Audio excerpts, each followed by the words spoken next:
So, hello guys, today we are going to study class 9, chapter 6, line and angles, introduction, right?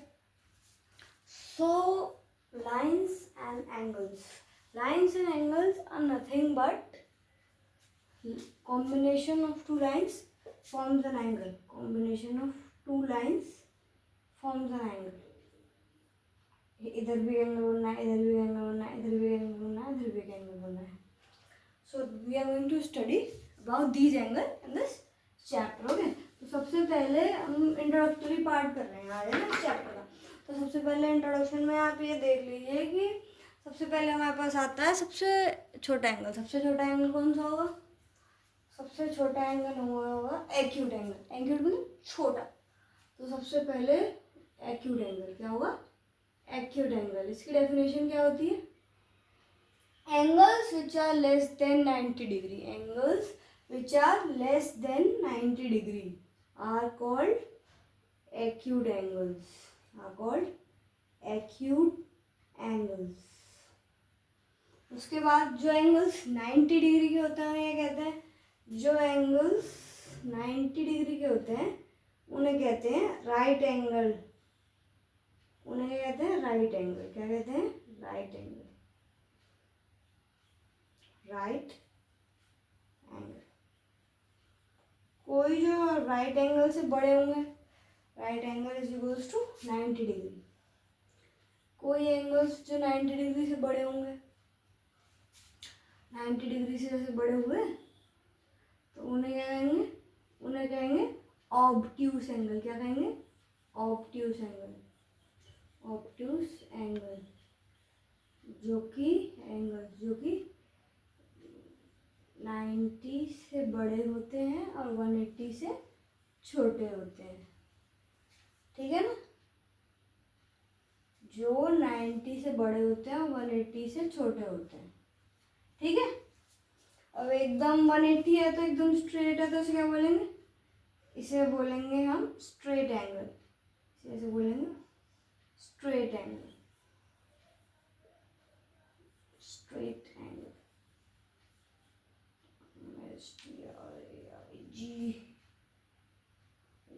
मतलब देख लीजिएगा, पहले भी बताया कि इंग्लिश क्लास थोड़ी है, मैथ क्लास है तो इतनी स्पेलिंग चल जाती है. हाँ, STRARGHT सही है. ये एच थोड़ा GH है, ये एच है बीच में, GHT है ना. उसके बाद एक्यूट हो गया, राइट हो गया, ऑब्ट्यूज हो गया, स्ट्रेट हो गया. उसके बाद आएगा रिफ्लेक्स एंगल. इससे स्ट्रेट एंगल से बड़े एंगल्स भी बनते हैं. तो स्ट्रेट एंगल से बड़े एंगल जो बनते हैं उन्हें हम कहते हैं रिफ्लेक्स एंगल. अब रिफ्लेक्स एंगल देखने में तो एक्यूट एंगल के जैसे होते हैं. दो टाइप से रिप्रेजेंट कर सकते हैं रिफ्लेक्स एंगल को. एक बार देखते हैं ना. कोई जना कहेगा अगर ये हमारा रिफ्लेक्स एंगल है तो क्या आप अभी इस पैरामीटर पे बता दोगे कि रिफ्लेक्स एंगल है कि नहीं? उसके लिए हमें क्या चाहिए होता है? उसके लिए हमें साइन चाहिए होता है. क्या चाहिए होता है? साइन. साइन कौन सा साइन? साइन आप देखो, एक्यूट एंगल को देखो, छोटी सी कोई लाइन है ना. उसके बाद ये आप राइट एंगल को देखो, कुछ हमारा स्क्वायर सा दिख रहा है हमें.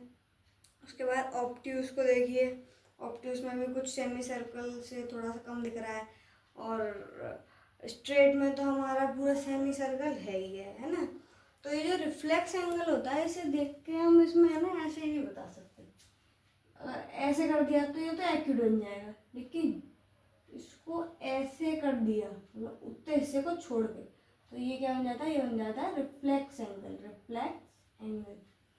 और अगर पूरा कंप्लीट ही हो जाए, इस पॉइंट से शुरू हो, स्टार्ट होकर इसी पॉइंट पे आ जाए तो वो क्या हो जाएगा? वो हो जाएगा हमारा कंप्लीट एंगल. क्या हो जाएगा? Complete angle. Complete angle 360 degree है ना. ये रिफ्लेक्स एंगल क्या होता है? 180 डिग्री से बड़ा और 360 से छोटा. ये आएगा रिफ्लेक्स एंगल 360 डिग्री से छोटा है ना. तो ये हमारे हो गए डिफरेंट टाइप्स ऑफ एंगल्स है ना. इनमें मेरे हिसाब से कोई दिक्कत नहीं है. रिफ्लेक्स एंगल है ना एक तरीके से और रिप्रेजेंट कर सकते हैं. फ्लैक्स एंगल ऐसे भी रिप्रेजेंट कर सकते हैं। तो सेकंड रिप्रेजेंटेशन हो गई। फर्स्ट रिप्रेजेंटेशन क्या है? फर्स्ट स्ट्रेट के आगे जब वो बढ़ेगी, जैसे अपनी घड़ी की सुई बढ़ती है ऐसे स्ट्रेट एंगल से, तो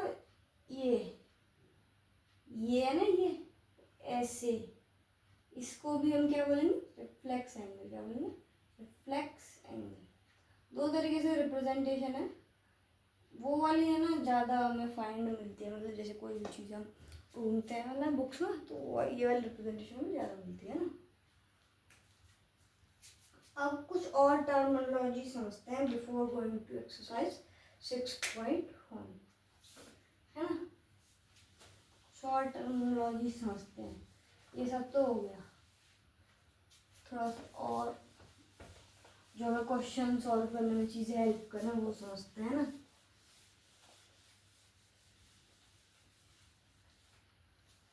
ठीक है, तो अब हम समझेंगे एडजेसेंट एंगल।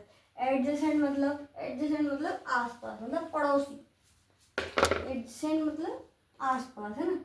तो जैसे ये एक एंगल हमने बनाया है और इसी के ऊपर हमने ये एक दूसरा एंगल बना दिया, तो ये एंगल और ये एंगल आपस में एडजेसेंट होंगे। नाम देते हैं इसमें ओ, दो थोड़ी हो सकते हैं, पी क्यू आर, ये बन गया ओ। तो angle P O Q is adjacent to angle Q O R. Adjacent मतलब कुछ नहीं, पड़ोस। एडजेसेंट मतलब they are neighbours. Okay, two angles जिनका सम 90 डिग्री है वो क्या होता है? कॉम्प्लीमेंट्री एंगल्स होते हैं। टू एंगल्स जिनका सम 90 डिग्री है उन्हें हम कॉम्प्लीमेंट्री एंगल्स कहते हैं। ठीक है, क्या कहते हैं? Complementary angles. ये पूरा 90 डिग्री हमें दिख रहा है ना, लेकिन इसमें दो एंगल्स आ गए ना। एक तो ये आ गया, ये छोटा वाला, एक ही बड़ा वाला आ गया, है ना। तो ये दो एंगल हैं, एक दूसरे के क्या कहलाएंगे? कॉम्प्लीमेंट। इसको भी नाम दे देते हैं, नाम के बिना कुछ नहीं है ना। तो इस चैप्टर में ना आपको नेमिंग बहुत जरूरी है ना। नेमिंग जरा ध्यान से करिएगा। ठीक है, पी क्यू आर ओ, है ना। तो इसमें लिख देंगे एंगल ऐसे लिखते हैं, एंगल क्यू ओ, ये पी था ना, ये पी था, ये क्यू था ना, हाँ। तो angle P O Q is equals to angle, is equals to नहीं आएगा, adjacent to, sorry complement. Adjacent तो ही है, angle P O Q adjacent to angle Q O R. Angle Q adjacent to लिख देना, adjacent to angle Q O R. And angle P O Q